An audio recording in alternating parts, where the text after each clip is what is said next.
बहुत ही आदर और सम्मान श्रद्धा के योग्य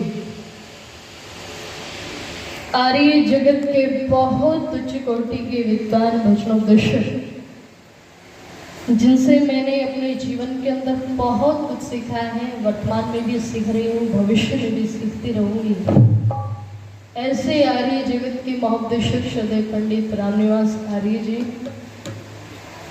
मंच पर उपस्थित जिनका अथाह स्नेह मुझसे रहता है, मैं भी बड़ा सम्मान करती हूँ। आर्य जगत के बहुत उच्च कोटि के भजनोपदेशक भी और लेखक भी आदरणीय श्रद्धेय पंडित रामरख जी, जो बहुत स्नेह मुझसे करते हैं, मैं भी बड़ा सम्मान करती हूँ। मुझसे पूर्व जिनका बहुत सुंदर उद्बोधन आप लोगों ने सुना, आदरणीय श्रद्धेय भ्राता सुमित्र अंगिरस जी,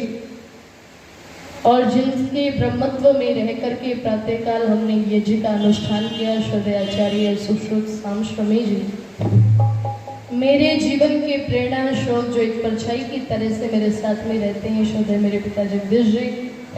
ढोलक पर बहुत सुंदर संगति कर रहे श्रद्धेय भाई अमित जी, और आदरणीय श्रद्धेय गोविंद जी आ रही हैं, और श्रद्धेय भाई अशोक जी, सामने उपस्थित सभी धर्मनिष्ठ सज्जनों, पूजा और वंदना के योग्य पवित्र मातृशक्ति, आदरणीय श्रद्धेय भाई क्या नाम है आपका? अनुराग आर्य जी, इनका अपना चैनल है वैदिक दर्पण, आप जरूर चैनल को विजिट कीजिएगा। बहुत सुंदर सुंदर भजन, बहुत सुंदर सुंदर प्रवचन आपको इस चैनल पर देखने को मिलेंगे, और मैं चाहती हूँ कि आप ज़्यादा से ज़्यादा इनके चैनल को सब्सक्राइब करें और वीडियोस को शेयर करें जरूर। तो आइए, थोड़ी सी देर के लिए जो समय मुझे मिला है, उसके अंतर्गत रहते हुए कुछ विचार आप लोगों के साथ में मैं साझा करूंगी, इसी आशा विश्वास के साथ में कि आप लोग बड़े ध्यान से और श्रद्धा से सुनेंगे। छुट्टी आप लोग सुनिए। अभी मुझसे पूर्व आप लोगों ने बहुत सुंदर चर्चाओं को सुना, थोड़ी सी चर्चा मैं भी समय के अंतर्गत कर दूं। गीत आप लोगों ने अभी सुना, और इस गीत में कुछ पंक्तियां आई माताओं के, होते थे जुल्म कितने कोमल सी देवियों पर, जलती चिता में अनगिन दासी बनी कहीं पर, वही अश्रु देख कर की इज्जत होने देगा। जब ऋषि दयानंद जी महाराज का पदार्पण इस देश के अंदर हुआ माताओं, तो परिस्थितियां जो थी वो बड़ी भयानक थी, बड़ा जहरीला वातावरण था। और कितना जहरीला वातावरण था कि धर्म की दुहाई देकर के, संस्कृति की दुहाई देकर के महिलाओं को अगर पति की मृत्यु हो जाती है तो जिंदा चिता में धकेल दिया जाता था, धर्म का हवाला देकर के, संस्कृति का हवाला देकर के। और जिस समय देश गुलाम था, इतनी कुरीतियां इस देश के अंदर छाई हुई थी, उस समय एक व्यक्ति इस देश के अंदर आता है जिसका नाम था इब्न बतूता, माफ कीजिएगा अल-बिरूनी। वो अल-बिरूनी इस देश में जब आता है तो भारत के अंदर जो जो चीजें उसने देखी, वो उसका विश्लेषण करके उसने एक पुस्तक लिखी। भारत के अंदर जो कुछ भी उसने रियलाइज किया, जो भी उसने देखा, उन सबको उसने एक पुस्तक के अंदर लिखा, और पुस्तक का नाम है किताब-उल-हिंद। वो पुस्तक उसने लिखी और वो अपनी एक आंखों देखी घटना उसमें लिख रहा है। और घटना क्या है? कहते हैं कि एक बार एक महिला के पति की मृत्यु हो जाती है, और उसका पति कोई सैनिक अधिकारी रहा होगा। तो जब मृत्यु हो जाती है तो उस व्यक्ति का शरीर नहीं मिलता, शव नहीं मिलता, बस पगड़ी और तलवार लाई जाती। और पगड़ी और तलवार को ला करके जिस प्रकार से अंत्येष्टि संस्कार हम लोग करते हैं, सारी की सारी क्रियाएं केवल उस पगड़ी और तलवार के बलबूते पर की गई। और उस महिला को कहा गया कि तुम्हारा पत्नी धर्म ये कहता है, भारतीय संस्कृति ये कहती है कि तुम्हारे पति की मृत्यु हो गई है तो तुम्हें भी जिंदा चिता में जल करके सती होना पड़ेगा। उस महिला की गोद में उसका 3 महीने का बेटा खेल रहा था ना, तो वो अपने बच्चे को निहार करके, दुलार करके कहती है कि अगर मैं सती होगी तो मेरे इस बच्चे को संरक्षण कौन देगा, कौन पालन पोषण करेगा इसका, कौन देख रेख करेगा इसकी। तो जो अपने आप को धर्म के ठेकेदार कहने वाले थे, उन लोगों ने कहा कि हमें इस बात से कोई मतलब नहीं है कि इसका पालन पोषण कौन करेगा, बस तुम्हारा पत्नी धर्म ये कहता है, भारतीय संस्कृति ये कहती है कि मृत्यु हो गई है पति की तो तुम्हें भी जिंदा चिता में जलना पड़ेगा, सती होना पड़ेगा। वो महिला बार बार मना करती है, बार बार इनकार करती है, और जब बार बार मना करती है तो उसे जबरदस्ती घसीट करके शमशान भूमि में ले जाया जाता है। जबरदस्ती घसीट करके बालों को पकड़ करके शमशान भूमि में ले जाया जाता है, और शमशान भूमि में ले जा करके उस पकड़ी और तलवार को अर्थी पर रख करके चिता बना करके आग लगा दी गई माता, और उस महिला से कहा गया कि तुम्हारे पास में केवल 2 मिनट का समय है। इस 2 मिनट के समय में तुम जितना प्यार अपने बच्चे से करना चाहती हो, जितना लाड, जितना दुलार करना चाहती हो, केवल इन 2 मिनट के अंदर कर लो।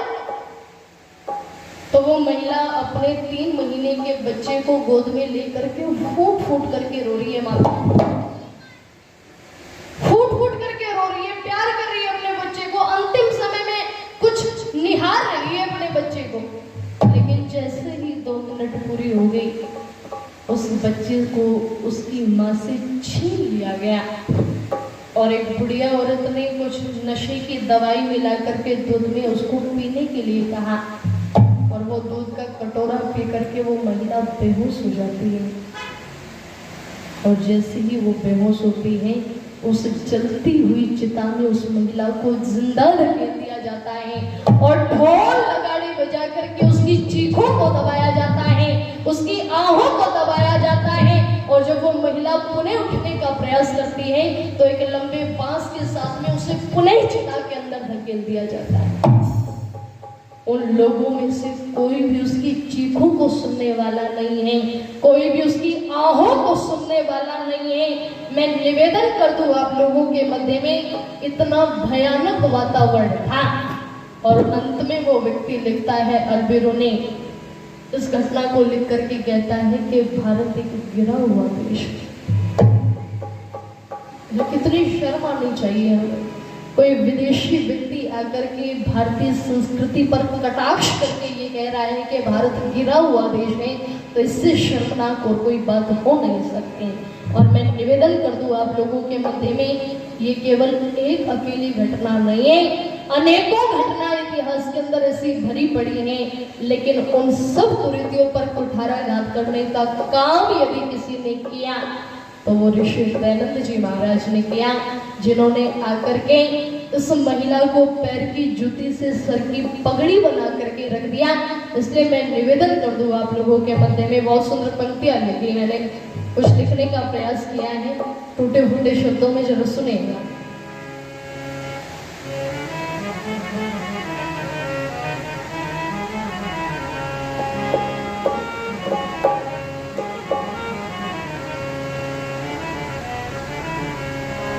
के देव दयानंद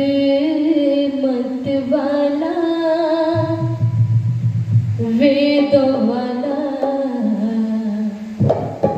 आज हो सारे देश को जगा गया। देव दयानंद मत वाला, वेद वाला, आज हो देश को जगा गया। देव दयानंद मत वाला, वेद वाला, आज हो सारे देश को जगा गया। देश में तफेला देखो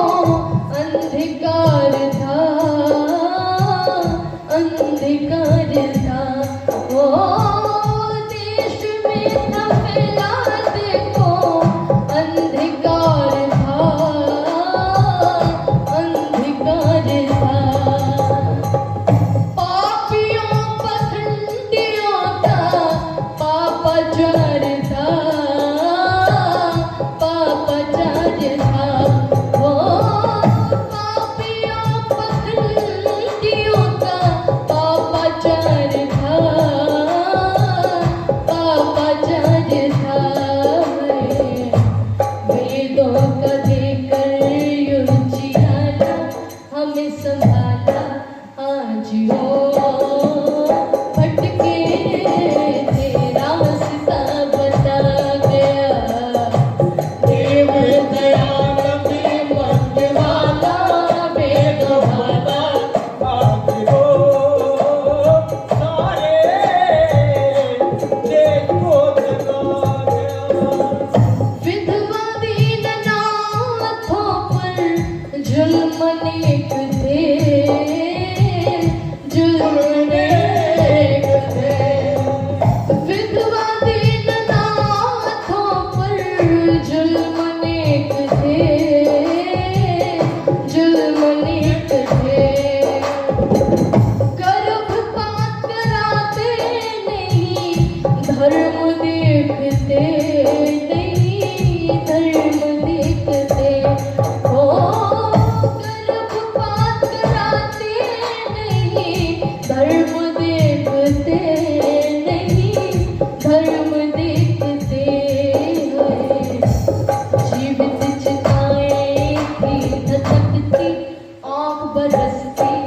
आज हो नारी को पूछे बता गया देवी दयानंद मत वाला वेद वाला आज हो सारे देश को जगा गया। देव दयानंद मत वाला वेद वाला आज हो सारे देश को जगा गया। ऋषिवर दयानंद साना कोई देवता नहीं कोई देवता ऋषिवर दयानंद साना कोई देवता नहीं कोई देवता चांद का दीप दिखा करके अंधेरा मिटता अंधेरा मिटता ओ चांद का दीप दिखा करके अंधेरा मिटता अंधेरा मिटता है त्यागी अति ब्रह्मचारी धर्मधारी आज हो तनु को मंच पे बैठा गया देवी दयानंद मत वाला वेद वाला आज हो सारे देश को जगा गया। देव दयानंद मत वाला वेद वाला आज हो सारे देश को जगा गया सारे देश को जगा गया सारे देश को जगा गया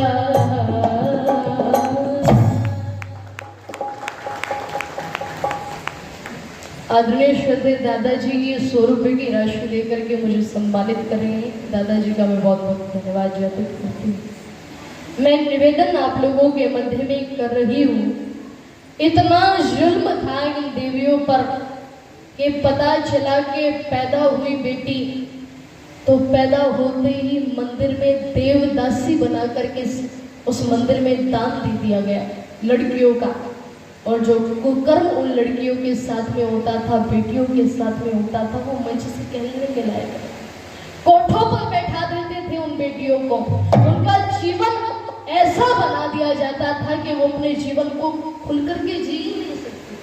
जीना तो बहुत दूर की बात है वो ठीक से मर भी नहीं सकती थी ऐसा वातावरण हो गया था लेकिन ध्यान रखिएगा अगर ऋषि दयानंद ना आता